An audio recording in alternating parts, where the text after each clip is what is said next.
नमस्कार, स्वागत छ कार्यक्रम खोज खबरमा। म पुष्कर खतिवडा। समाजमा भएका हरेक घटनामा हाम्रो नजर। जनताको सूचना पाउने अधिकारको सम्मान हाम्रो अभियान। त्यसैले समुन्नत र समृद्धशाली समाजको यात्रा खोज खबरको अन्तिम अभिष्ट अनि गन्तव्य हो।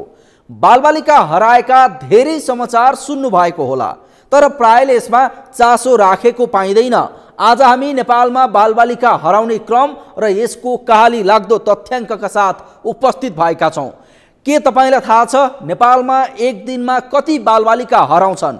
महिना, वर्ष अनि एक दशकमा कति बालबालिका हराए होला? अनि ती हराएका बालबालिका कहाँ पुग्छन् होला? धेरैलाई थाहा नहुन सक्छ। नेपालमा एक दिनमा औसत 10 जना र महिनामा 400 सम्म बालबालिका हराउने गरेका छन्। मात्र 15 वर्षमा नेपालमा 33,000 बालबालिका हराए भने केवल 21,000 बालबालिका फेला परे।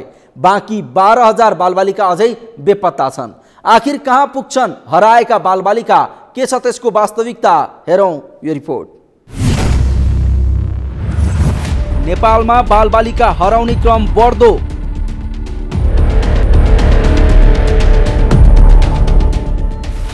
पन्ध्र वर्षमा 33,000 बालबालिका हराए। खोजी कार्य प्रभावकारी नहुँदा बेपत्ता हुनेको संख्या बढ्यो।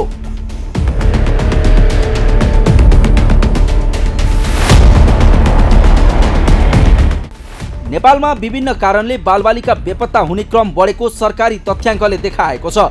राष्ट्रिय बाल अधिकार परिषदको तथ्याङ्क अनुसार चालु आर्थिक वर्षमा हालसम्म मात्रै 2003 जना बालबालिका हराएका छन्।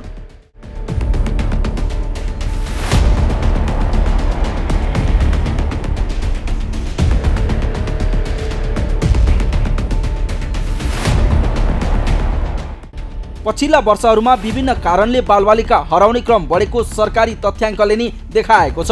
राष्ट्रिय बाल अधिकार परिषदको तथ्याङ्क अनुसार आर्थिक वर्ष 2076-77 मा 3,500 जना बालबालिका हराएका थिए, जसमध्ये 2,500 बालबालिका फेला परेको राष्ट्रिय बाल अधिकार परिषदले जनाएको छ। यस्तो छ पछिल्लो 2 वर्षमा हराएका बालबालिकाको तथ्याङ्क। आर्थिक वर्ष 2076-77 हराएका बालबालिकाको संख्या 3,500 जना, फेला परेका 2,500 जना, बेपत्ता 1,000 जना। आर्थिक वर्ष 2077-78 हराएका बालबालिकाको संख्या 3,658 जना, फेला परेका 3,000 जना, बेपत्ता 658 जना। चालु आर्थिक वर्ष 2078-69 को पौष मसान्तसम्म हराएका बालबालिकाको संख्या 2,003 जना, फेला परेका 1,591 जना, बेपत्ता 412 जना। राष्ट्रिय बाल अधिकार परिषदका अनुसार गत आर्थिक वर्ष 2077-78 मा मात्रै 3,658 जना बालबालिका हराएको मध्ये 3,000 बालबालिका फेला परेको र बाँकीको खोजी भइरहेको छ। यस्तै चालु आर्थिक वर्षको पौष मसान्तसम्म 2003 जना बालबालिका हराएको मध्ये 1,591 जना बालबालिका फेला परेको र बाँकी 412 जनाको खोजी कार्य भइरहेको छ। तथ्याङ्क अनुसार 15 वर्षको अवधिमा मात्र नेपालमा 33,000 बालबालिका हराएकोमा 21,000 फेला परेको र 12,000 बालबालिका बेपत्ता भएका छन्। करिब यो 15 वर्षको अवधिमा 33,000 जति बालबालिकाहरू हराएका छन् र त्यसमध्ये अहिलेसम्मको अवस्था हेर्ने हो भने लगभग 21,000 बालबालिका फेला परेको अवस्था छ भने 12,000 बालबालिकाहरू खोतलासको क्रममा रहेको वा फेला परेर पनि जानकारी नगराएको अवस्था देखिन्छ। पछिल्लो प्रवृत्ति बालबालिका हराउनेलाई हामीले चाहिँ विश्लेषण गर्ने हो भने 1-2 वर्षको हामीले केही डाटाहरूलाई चाहिँ उल्लेख गर्नु उपयुक्त होला। जस्तो कि योभन्दा ठिक 2 आर्थिक वर्षको कुरा गरौँ। आर्थिक वर्ष 2077-78 मा 3,658 जना बालबालिका हराएका थिए र त्यसमध्ये हामीले 3,000 जति बालबालिका फेला पार्यौँ र त्यो प्रतिशतमा कुरा गर्ने भने 82% बालबालिकाहरू हामीले फेला पारेको अवस्था देखिन्छ। र त्यस्तै किसिमले त्योभन्दा अगाडिको आर्थिक वर्षमा हामीले करिब 3,500 बालबालिकाहरू हराएका थिए र त्यसमध्ये हामीले 2,500 जति बालबालिकाहरू फेला पार्यौँ। चालु आर्थिक वर्षकै कुरा गर्ने हो भने अहिलेसम्म 2,000 बालबालिकाहरू हराएका छन् र त्यसमध्ये 1,591 भनौँ या 1,600 जना बालबालिकाहरू फेला परेका छन्। बालबालिका हराउनुमा ठाउँ र अवस्था अनुसार कारणहरू फरक फरक हुने विज्ञहरू बताउँछन्। गाउँघरबाट हराएका कतिपय बालबालिका रोजगारी खोज्दै भारत जाने, सहरका धनाढ्यका बालबालिका अभिभावकले भविष्य बनाउन भन्दै दिएको दबाब सहन नसकी घर छाडेर हिँड्ने गरेको पूर्व डिआइजी हेमन्त मल्ल बताउँछन्। यो हरेक समुदाय या तपाईँको ठाउँअनुसार भाग्ने कारणहरू फरक छन् होइन। अब गाउँतिर हामीहरू हेरौँ बालबच्चाहरू बढी भाग्छन् किन भनेपछि अपर्च्युनिटीको लागि हो होइन। इन्डियातिर जाने, लेबर कामहरू गर्ने या तपाईँको आफू पालिने या आफू अगाडि कसरी बढ्न सकिन्छ र धेरै जस्तो इन्डियातिर गएको या नेपालकै कुनै सहरमा गएर कामधाम लागेको देखिन्छ। अब सहरको हामीले हेर्दाखेरि कस्तो देख्छौँ भने तपाईँको राम्रो परिवारको या मध्यम स्तरको परिवारको हेर्दाखेरि एउटा बाबुआमाको जुन एक किसिमको प्रेसर हुन्छ नि, इच्छा होइन, त्यो इच्छाले पनि गर्दा कस्तो भने तपाईँको अब सेकेन्ड डिभिजन आइरहेछ, बाबुआमालाई तपाईँ डिस्टिङ्सन चाहियो होइन, या उसले तपाईँको आर्ट्स पढ्न खोजिरहेछ बच्चाले, त बाबुआमाले उसलाई डक्टर बनाउँछ, इन्जिनियर बनाउँछ होइन। त्यस्ता घटनामा त हामीले कहाँसम्म देख्यौँ भने पछि तपाईँको घर छोडेर भाग्ने एउटा कुरा भयो। आत्महत्या गरेका घटनाहरू पनि छन् तपाईँको माथिल्लो तहका कर्मचारीका। यो तपाईँलाई अब कतिको याद छ, म त्यो सिआइबी हुँदाखेरि पनि एउटा घटना भएको थियो। यहाँबाट भागेर तपाईँको माथिल्लो तहको कर्मचारीको बच्चा इन्डिया वृन्दावनै कहाँमा फेला परेको एउटा घटना त्यो पनि छ। त्यो पढाइको प्रेसर। अर्को तपाईँको यो वर्ल्ड ट्रेड सेन्टर छ नि, वर्ल्ड ट्रेड सेन्टरबाट हाम फालेर पनि एकजना आत्महत्या गरेको बच्चा। यी कथाहरूमा पनि तपाईँको परिवारको आकाङ्क्षा बच्चामाथि थोप्रिन्छ होइन, र बच्चाहरूले त्यो फुलफिल गर्न सक्ने अवस्थामा नदेखेपछि बच्चाहरू दायाँमा लाग्ने चलन छ। त्यसले गर्दा हामीले सबैलाई एउटैमा हालेर हेर्न मिल्दैन, यसका कारणहरू फरक फरक छन्। पहिले बालबालिका हराउँदा 40% बेपत्ता हुने र 60%सम्म फेला पर्ने गरेको भए पनि पछिल्लो केही वर्ष यता भने यो सङ्ख्यामा वृद्धि भएको परिषदले जनाएको छ। केही वर्ष यता हराएका बालबालिका सोही आर्थिक वर्ष र हराएकै महिनामा 80%सम्म फेला पर्ने गरेको परिषदले जनाएको छ। पछिल्लो अवस्थाको हामीले विश्लेषण गर्दाखेरि हराएको मध्ये 80% भन्दा माथि बालबालिकाहरू हामीले त्यही आर्थिक वर्षमा या त्यही महिनामा चाहिँ फेला पार्ने गरेका छौँ। र पहिले यस्तो ट्रेन्ड चाहिँ थिएन। करिब 40% जति बालबालिकाहरू हराइरहेको अवस्था र 60% या 55% जति बालबालिकाहरू हामीले फेला पारेको अवस्था देखिन्छ विगतको वर्षमा। त्यसो भएको हुँदा पछिल्लो अवस्था यो करिब 14-15 वर्षको यो अनुभवले बालबालिका हराइसकेपछि ती बालबालिकाहरूको सकुशल खोतलास्ता उद्धारको लागि जुन प्रयासहरू भएको छ नेपाल प्रहरीको सँगको संयुक्त सहकार्यमा, र यसको लागि चाहिँ बालबालिका खोतलास नम्बर 104लाई उपत्यका बाहेकका 74 जिल्ला प्रहरी कार्यालयमा चाहिँ यो सञ्चालन गरिएको छ। र साथै सम्बन्धित प्रहरी कर्मचारीज्यूहरूलाई पनि बालबालिका खोतलास र बाल अधिकार बारेमा चाहिँ प्रत्येक वर्ष अध्ययन गरिँदै आएको छ।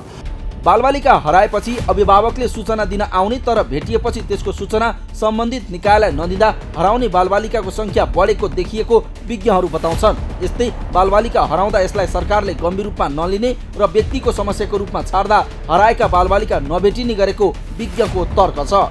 यदि हरायो भनेपछि त्यो समस्या सरकारको होइन कि तपाईँको व्यक्तिको समस्याको रूपमा लिन्छ, एउटा समस्या त्यो देख्छु म होइन। र अर्को के छ भनेपछि रिपोर्टिङको पनि समस्या छ कि हरायो भने रिपोर्टिङ गर्न आउँछ तर फेला पर्यो भने आउँदैन, त्यसले गर्दाखेरि पनि ग्याप बढी देखिन्छ। र अर्को कसो भनेपछि तपाईँको बच्चाहरू जुन अघि हामीले भने जस्तै बच्चाहरू अपर्च्युनिटी या तपाईँको केही कारणले भाग्छन् र सकेसम्म लुक्छन् तिनीहरू होइन। र कति बच्चाहरू फेला परेका छन्, वर्षपछि पनि फेला परेका घटनाहरू छन्। त्यसले गर्दा खास कारण मैले हेर्दाखेरि तपाईँको 3टा कारण जस्तो लाग्छ मलाई त। यसरी हराउने बालबालिकामा सबैभन्दा बढी 15 देखि 18 वर्ष उमेर समूहका बालबालिका रहने गरेका छन्। बालबालिकामा 2/3 भन्दा बढी बालिका हराउने गरेको तथ्याङ्क छ। हराएका बेचबिखनमा परेका सडक बालबालिकाको उद्धार, संरक्षण तथा व्यवस्थापनका लागि प्रदेश तहसम्म बालबालिका खोज तलास सेवा विस्तारको योजना बनाए पनि स्रोत अभावका कारण समस्या भएको परिषदले जनाएको छ। नेपालमा दैनिक औसतमा 10 जना बालबालिका हराउने गरेको र महिनामा 400 जनासम्म बालबालिका हराउने तथ्याङ्क रहेको परिषदले जानकारी दिएको छ। हो, हामीले विद्यमान अवस्थाको विश्लेषण गर्दाखेरि दैनिक रूपमा 10 जना बालबालिकाहरू हराउँछन् र महिनामा करिब 300 देखि 400 जना बालबालिकाहरू छन्। त्यसमा पनि 2/3 भन्दा बढी बालिकाहरू हराउँछन् र बालिकाहरू पनि लगभग 15 वर्षदेखि 18 वर्षसम्म धेरै हराउने क्रम छ। यसो भएको हुँदा एउटा यसको रिसर्च अनुसन्धान गर्नुपर्ने आवश्यकता देखिन्छ भने यसमा सम्बन्धित निकाय एकदमै सचेत र सतर्क भएर यसमा कार्यक्रम सञ्चालन गर्नुपर्ने आवश्यकता देखिएको छ। किनभने यो कुनै रूपमा मानव बेचबिखनको पनि एउटा पाटोको रूपमा चाहिँ यो बालबालिका हराउने हो कि भन्ने कुरामा पनि हामीले चाहिँ ध्यान पुर्याउनु पर्ने कुरा देखिन्छ। यसो भएको हुँदा राष्ट्रिय बाल अधिकार परिषदले सम्बन्धित मन्त्रालय, नेपाल प्रहरी र विशेष गरी अभिभावक र बालबालिकाहरूमा पनि यसको सचेतना वृद्धि गर्ने कार्यक्रमहरू सञ्चालन गरेका छन्, अभिमुखीकरणका कार्यक्रमहरू गरिएको छ। यता प्रहरीका अनुसार भने अपराधिक गतिविधिमा संलग्न भएका र परिवारको सम्पर्कमा आउन नचाहने बालबालिका सजिलै भेटिँदैनन्। हराएका मध्ये कतिपय बालबालिका भारतका विभिन्न स्थानमा फेला पर्ने गरेका छन्। खास गरी किशोरी र बालिकालाई मनोरञ्जनात्मक क्षेत्रमा काम दिने प्रलोभनमा लुकाई छिपाई भारत पुर्याउने गरिएको प्रहरीको भनाइ छ। बेवारिसे बनेका बालबालिका र हराएपछि फेला परेकालाई उनीहरूको परिवारको पहिचान गरी पुनर्मिलन गराउने तथा पहिचान नभएकालाई सुधार गृहमा पठाइने गरेको प्रहरीले जनाएको छ। यस्तै विज्ञहरू भने सम्बन्धित व्यक्ति तथा परिवारले बालबालिका हराएको उजुरी दिने तर फेला परेपछि खबर नगर्ने प्रवृत्तिका कारण हराएका र फेला परेका बालबालिका बीचको अन्तर ठुलो देखिएको बताउँछन्। बालबालिका जुन हराइरहेछन् नि, अरू ठुलो मान्छेको जतिको यो इस्यु चाहिँ त्यति प्रायोरिटीमा देखिन्न के। नम्बर 1 सबभन्दा ठुलो समस्या त्यो छ, एउटा मैले त्यो हेर्छु होइन। र अर्को तपाईँको समस्या मैले के देखिरहेको छु भनेपछि रिपोर्टिङ हुन्छ, बच्चाहरू फेला पर्छन् र फेला परेको फेरि फर्केर रिपोर्टिङ गर्ने चलन छैन। त्यसले गर्दाखेरि पनि के हुन्छ भने तपाईँको जति हराउँछन् र फेला परेछन् त्यसको ग्याप एकदम ठुलो देखिन्छ।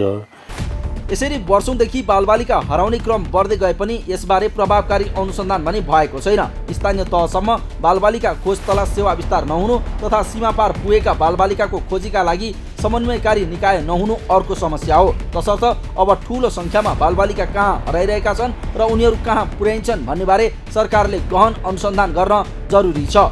खोज खबरका लागि क्यामेरामा सुरेन्द्र राउतका साथमा शान्ता दनवारको रिपोर्ट। हो, राष्ट्रिय बाल अधिकार परिषदका अनुसार नेपालमा दैनिक औसतमा 10 बालबालिका र महिनामा 400 सम्म हराउने गरेका छन्। केवल 2.5 वर्षको मात्र तथ्याङ्क हेर्ने हो भने पनि नेपालमा करिब 9,500 बालबालिका हराए, जसमध्ये 2,100 भन्दा बढी बालबालिका अझै बेपत्ता छन्। यसरी हराएर बेपत्ता भएका बालबालिका दलालद्वारा ललाई फकाई घरेलु कामदार लगायत प्रयोजनका लागि बेचबिखन समेत हुने गरेका छन्। आर्थिक, सामाजिक एवं पारिवारिक समस्या लगायतका कारणले समेत बालबालिकाले घर छाड्ने र हराउने गरेको देखिएको छ। त्यसैले यस विषयमा सरकारवाला निकायसँगै अभिभावकले समेत आफ्ना बालबालिकामा निगरानी बढाउन आवश्यक छ। कार्यक्रममा एकैछिन ब्रेकपछि जाजरकोटमा 10 वर्षमा पनि नबनेको एउटा पुल सम्बन्धी प्रसङ्ग लिएर उपस्थित हुनेछौँ, हेर्दै गर्नुहोला।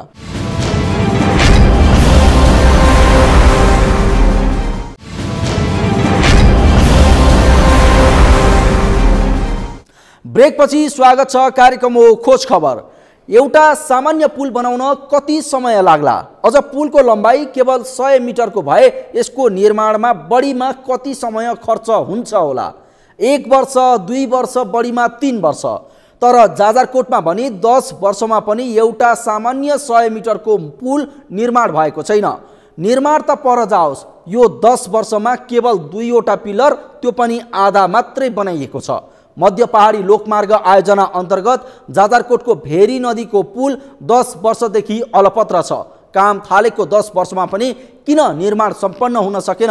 अनि केवल 2वटा पिल्लरको, त्यो पनि आधा काममा किन सीमित बन्यो भेरी नदीको पुल?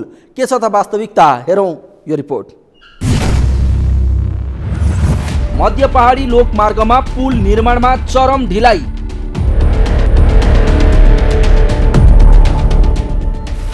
जाजरकोटको भेरी नदीमा निर्माणाधीन पुल अलपत्र। 10 वर्षमा 2वटा पिलरको आधा काम पनि अधुरो।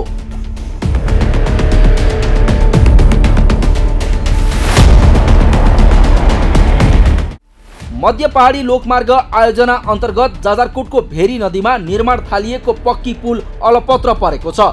ठेकेदारले काम नथाल्दा 10 वर्षदेखि पुल निर्माणको काम अलपत्र परेको हो।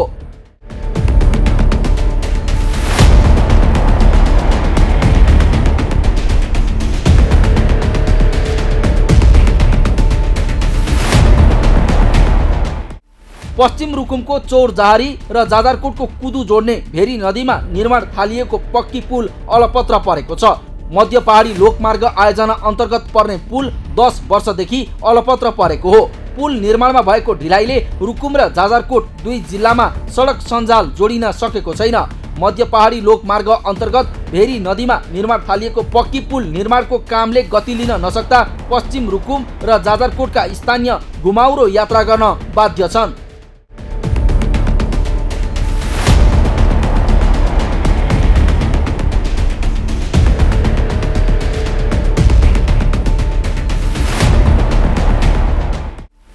समयमा काम नगर्ने ठेकेदारले हात पारेको ठेक्का अन्तर्गत यस पुलको निर्माणमा चरम ढिलाइ भएको छ।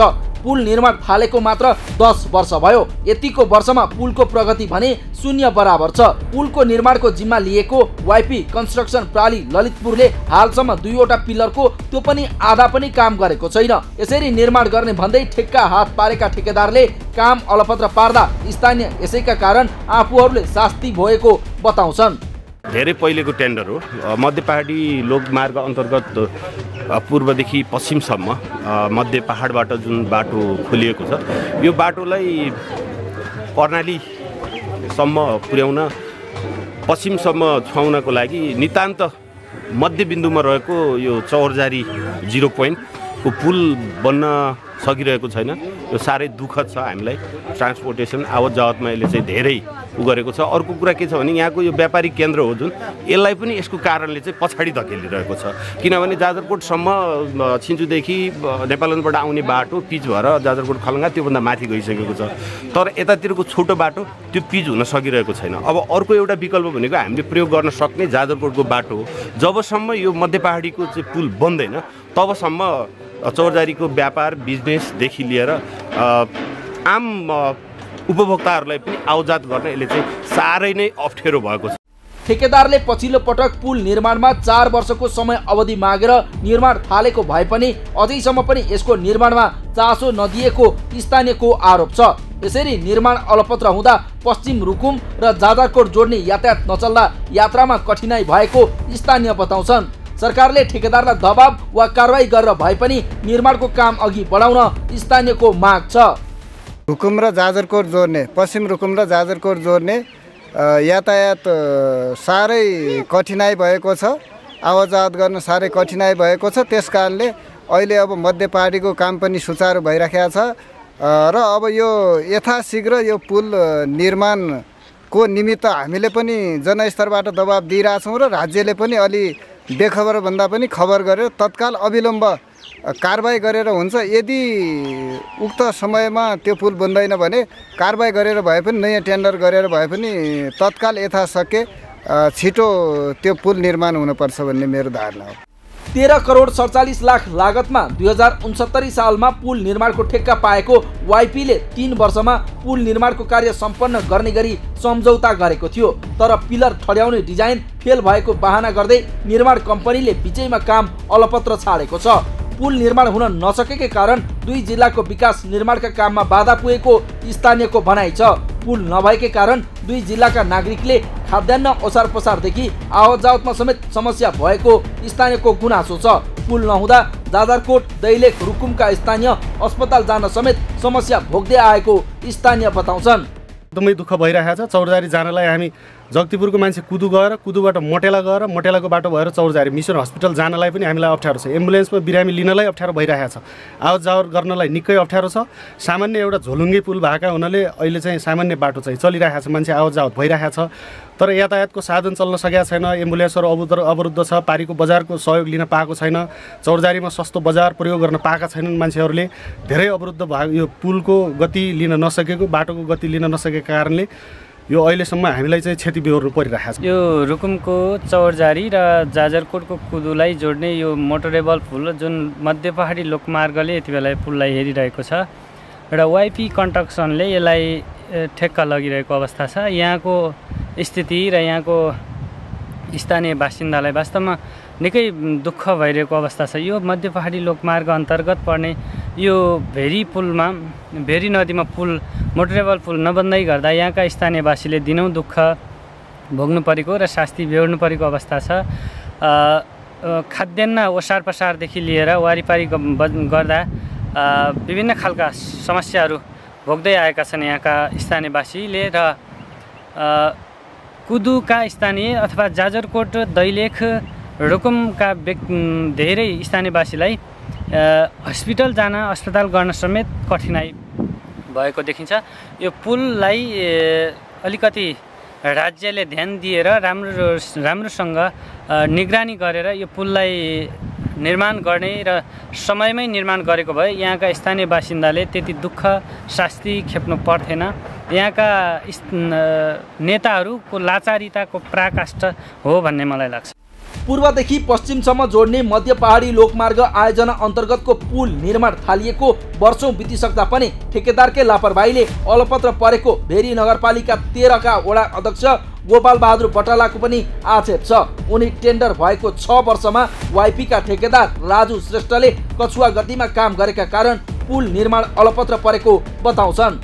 टेन्डर भएको 6 वर्षको अन्तरमा वाइपी ठेकेदार राजु श्रेष्ठले हालसम्म त अब कामको गतिविधि एकदमै निम्न भएको अथवा यसलाई सुस्त गति कछुवाको गतिमा भएको यो वाइपी कन्ट्रेक्सनले जो गर्यो यो गलत काम गरेको छ। अहिले उसको 6 वर्षको गतिविधि हेर्दा सबै सामानहरू खिया लागेको लथा लिङ्ग छन्, मसिनदेखि लिएर सरियादेखि लिएर। यदि वाइपी कम्पनीले काम गरेन भने राज्यले पनि निरय बस्नु हुँदैन मेरो मान्यता। अब राज्यले पनि अहिले निरय भई बस्दाखेरि यत्रो 2/3 सरकारले अब अहिलेको अवस्थामा एउटा सदरमुकाम नजिक अथवा यो फुटबलको नजिक भएको यस्तो बाटोमा अहिले समेत काम नहुँदा जो राज्यको छ म राज्यलाई निरय भएकोले यो राज्यले पनि तत्काल नै यसलाई आवश्यक कारबाही गरोस् भन्ने र अहिले चौरझारतिरको हेर्ने बेला यो रुकुमको पश्चिम रुकुमको एउटा 4वटा पिलर हानेको छ, जारको भूभागमा 2टा खाल्टा खनेको छ, अरूसम्म लत्तर्न बित्त छ। यसरी लामो समयदेखि पुल नबन्दा यसले त्यस क्षेत्रका व्यापारमा समेत प्रभाव परेको छ। एउटा पुलकै कारण व्यापार गर्न लामो बाटो अपनाउनु पर्ने भएपछि यसले व्यापारी सहित उपभोक्ता पनि मारमा परेको व्यवसायीहरू बताउँछन्। यो मध्य पहाडी पुलको विषयमा भन्नुपर्दा वास्तवमा प्रत्यक्ष रूपमा हामी त अब यो सल्ली चौरजारी जोड्ने यो कैनकाराबाट आउने बाटोले पनि एक त अलपत्र पारिरहेको अवस्था छ। त्यसैमा पनि धन्य यो हाम्रो मध्य पहाडी लोकमार्गको यो पुलले पनि रुकुमको व्यापारीहरूलाई मात्र होइन रुकुमका रुकुमेली सम्पूर्ण जनताहरूलाई पनि एकदमै निराशावादी रूपमा एउटा त्यो खालको बनाइराखेको छ। यो पुलले गर्दा अहिलेसम्म हाम्रो व्यापार व्यवसायमा धेरै धरापमा छौँ। यहाँका व्यापारीहरू तपाईँको कयौँ व्यापारीहरूले जुन आशा अपेक्षाका साथ व्यापार गर्नुभएको थियो त्यो खालको यहाँ व्यापार व्यवसाय हुन पाएको छैन र यसमा विशेष गरेर अलिकति सरकारवाला निकायहरूको अलिकति ध्यान नभएको हो कि यो के हो, अलिकति अल्पत्र अवस्थामै छ। यसरी केवल 100 मिटर लम्बाइ रहेको पुल वर्षौंदेखि नबन्दा स्थानीयवासी सकसपूर्ण र घुमाउरो यात्रा गर्न बाध्य छन्। पुल निर्माणको काम रोकिँदा चौरजारीमा नयाँ सहर निर्माण आयोजनाको काम समेत प्रभावित बनेको छ। खोज खबरका लागि जाजरकोटबाट बद्री पन्तको रिपोर्ट। हो मध्य पहाडी लोकमार्ग आयोजना अन्तर्गत जाजरकोटको भेरी नदीमा निर्माण थालिएको पक्की पुल 10 वर्षदेखि अलपत्र छ। ठेकेदारले काम नथाल्दा 10 वर्षदेखि पुल निर्माणको काम अलपत्र परेको हो। यसरी पुल निर्माणको कामले गति लिन नसक्दा 2 जिल्ला पश्चिम रुकुम र जाजरकोटका स्थानीयवासी घुमाउरो यात्रा गर्न बाध्य छन्। तर यस विषयमा सरकारवाला मौन बस्दा ठेकेदारको मनोमानी त बढेको छ नै, साथै सम्बन्धित निकायको समेत बेवास्ता बढेको छ। तसर्थ यस विषयमा सरकारवाला निकायको चासो जाओस्। हवस् त आजलाई कार्यक्रम खोज खबर यति नै। कार्यक्रम खोज खबरका विषयमा कुनै प्रतिक्रिया छन् भने हामीलाई khojkhabar@sagarmatha.tv मा इमेल गर्न सक्नुहुन्छ अथवा फोन नम्बर 01570 60 74 मा फोन पनि गर्न सक्नुहुन्छ। लुकेका र लुकाइएका खबर निरन्तर जारी छ। नेपालको पहिलो न्युज च्यानल सगरमाथा टेलिभिजन हेर्दै गर्नुहोला। नमस्कार।